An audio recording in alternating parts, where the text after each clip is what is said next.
माधवपुर नाम के गांव में मनोहर नाम का आदमी अपनी पत्नी शोभा, 5 साल की बेटी रूही और 4 साल के बेटे मोनू के साथ रहता था। मोहन का अपना एक मटर का खेत था। उसके खेत के मटर बड़े ही मीठे हुआ करते थे, जो पूरे गांव में सबको बड़े ही पसंद आते थे। सभी उसी की मटर खरीदना पसंद करते थे। एक रोज, इस बार फसल बहुत ही अच्छी हुई है।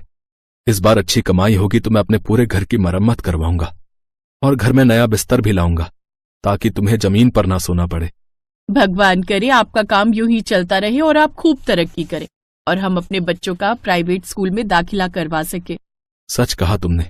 बस थोड़ा पैसा और कमा लूं तो मैं एक बड़ा सा खेत खरीद लूंगा, फिर उसमें मटर की खेती और बढ़ा दूंगा, फिर अपनी मटर की फसल शहर में जाकर बेचूंगा। अच्छा, आज मुझे मटर की कटाई भी तो करनी है, तो मैं चलता हूँ। आज काफी सारी कटाई करनी है तो मैं भी खेत में आपके साथ चलती हूँ। मोहन और शोभा खेत चले जाते हैं। उसके खेत के बगल में ही उनके पड़ोसी राजेश का भी खेत था, लेकिन उसके खेत में मटर की फसल बिल्कुल भी अच्छी नहीं थी, जिस कारण वो मोहन का खेत देखकर उससे जलता था। हम दोनों का खेत तो आसपास ही है, फिर इसकी खेत की फसल इतनी अच्छी और मेरी इतनी खराब। जरूर इसी ने कुछ उल्टा सीधा किया होगा मेरे खेत के साथ, तभी मेरे खेत की फसल इतनी अच्छी नहीं हुई। राजेश मन ही मन ये सब सोच ही रहा था, तभी वो देखता है कि मोहन के पास एक व्यापारी आता है। मोहन, इस बार तुम्हारे खेत की फसल तो बड़ी अच्छी हुई है। इस बार मुझे 100 किलो मटर चाहिए। अगर तुमने किसी और को कहीं बेचा है तो इसमें से 100 किलो तुम मुझे दे दो।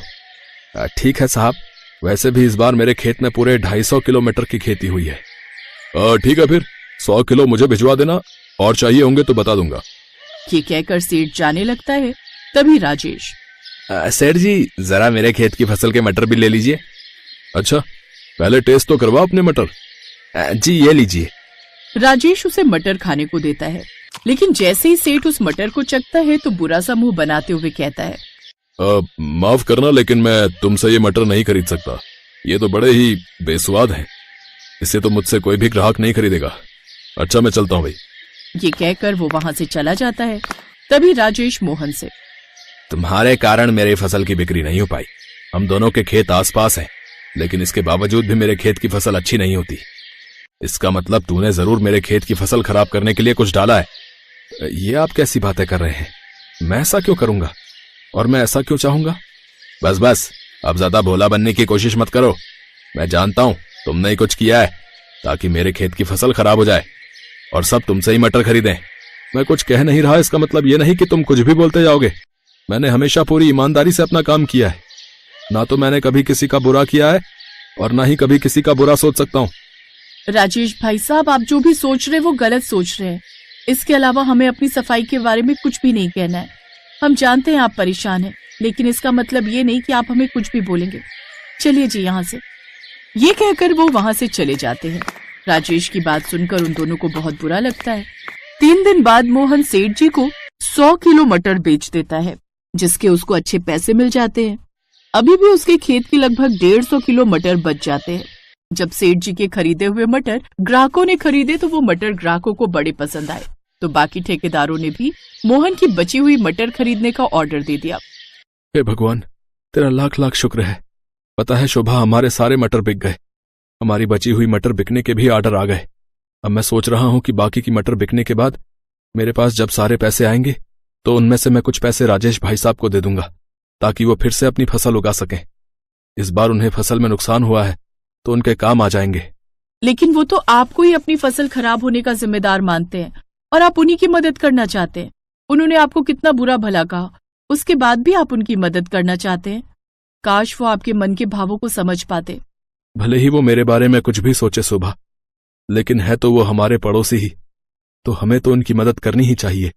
जहां मोहन राजेश के बारे में इतना सोच रहा था, वहीं राजेश के मन में तो उसके खिलाफ गुस्सा पनप रहा था। उस मोहन को बड़ा घमंड है ना खुद पर।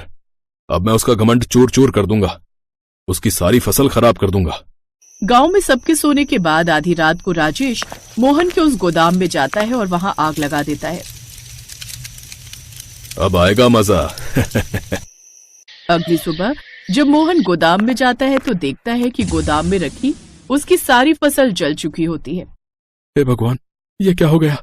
मेरी समझ में तो कुछ नहीं आ रहा। मेरी फसल, मैं बर्बाद हो गया। मेरी साल भर की मेहनत मेरी पूंजी सब खराब हो गई। अब मैं क्या करूं?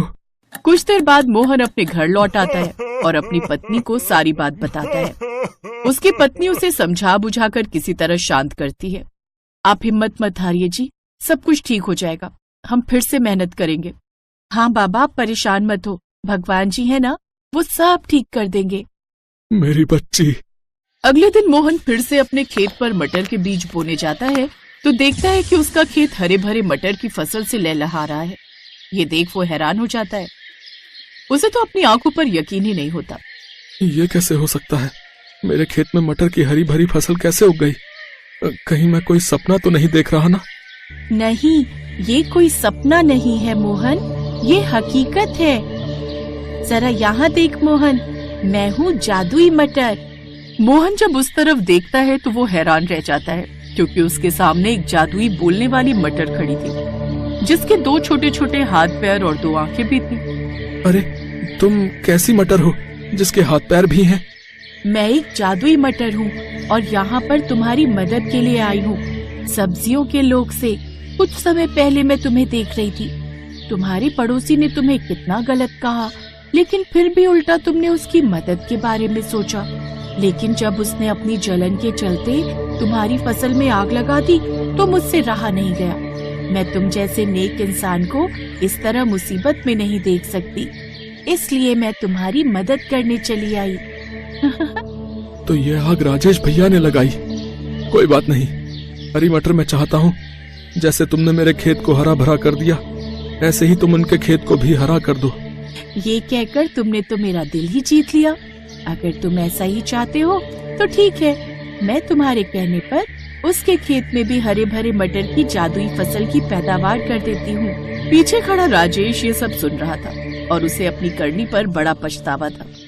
वो मोहन के पैरों में गिड़गिड़ाकर उससे माफी मांगता है। मुझे माफ कर दे मेरे दोस्त, मैंने तेरे साथ कितना गलत किया, लेकिन फिर भी तू बहुत ही नेक दिल इंसान है रे। मोहन ने उसे माफ कर दिया और उसे गले से लगा लिया। अब उस दिन के बाद से कभी मोहन की जादुई मटर की फसल खत्म नहीं हुई और उसके मटर पहले से भी ज्यादा टेस्टी हो गए, जिससे उसकी बिक्री अब कई गुना बढ़ गई और कुछ ही समय में वो बहुत अमीर हो गया। अब उसने बड़ा सा घर बना लिया, साथ ही अपने बच्चों को प्राइवेट स्कूल में पढ़ने डाल दिया।